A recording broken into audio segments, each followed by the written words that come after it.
Good afternoon. The WEF estimated that the annual cost by 2030 of mental illness will exceed $6 trillion. As a psychiatrist, I see firsthand how illnesses such as depression, schizophrenia, and post-traumatic stress disorder sap somebody's productivity and devastate their lives. Current treatments, primarily medications and psychotherapy, are effective, but only for some people, some of the time, and often only partially. Most frustrating to me is that we haven't seen any significant progress in the treatment of these conditions in the past 4 decades, unlike HIV or cancer treatment. This is in part because our interventions and even our diagnoses weren't based on an understanding of the brain to begin with. Using brain imaging, we're now learning about the functions and dysfunctions of the human brain.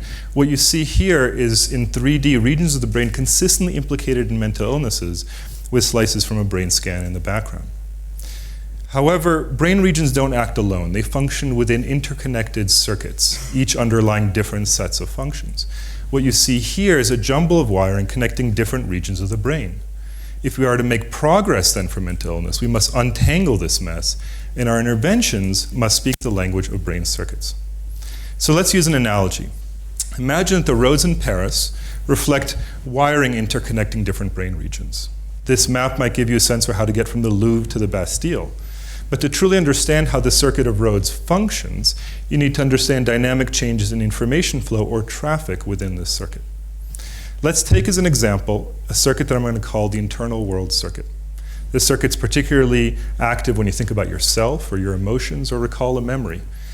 It reflects a focus on the internal self, such as last night when I sat musing about what gifts to bring my kids back from Switzerland.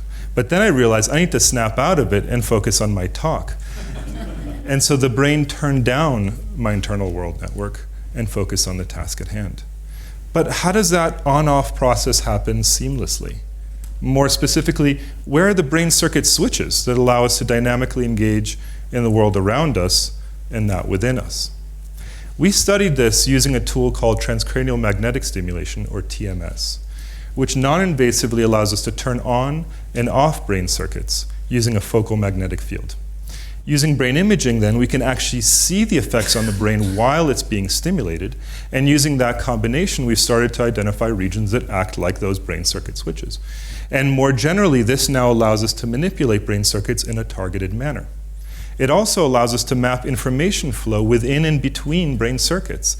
What you see here is a series of events unfolding across the brain, all within less than 1/3 of a second after stimulating a single small area above your temple. From brain imaging studies, we know that patients with depression and post-traumatic stress disorder can't turn down their internal world networks.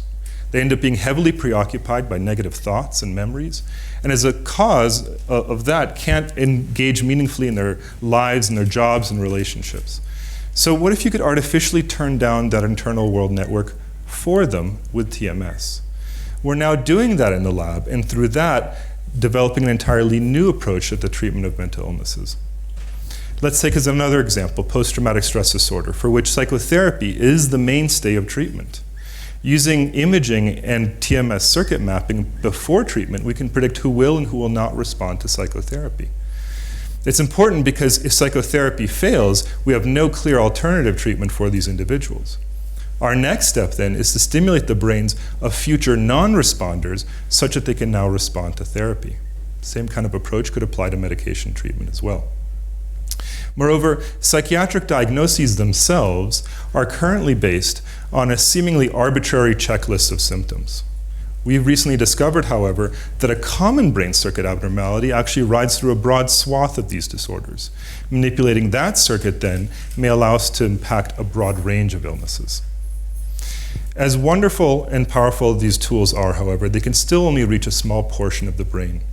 We still miss key circuits important in regulation of our emotions and drives, things that are critical for mental illness. To solve that problem, we've now come together with other neuroscientists, engineers, physicists, psychologists, and others to develop tools that can reach anywhere in the human brain. Through that, our goal together is to develop novel solutions for these debilitating illnesses, map and manipulate key human brain circuits important for behavior, and through that ultimately reconceptualize mental illness and its treatment. Thank you for your attention.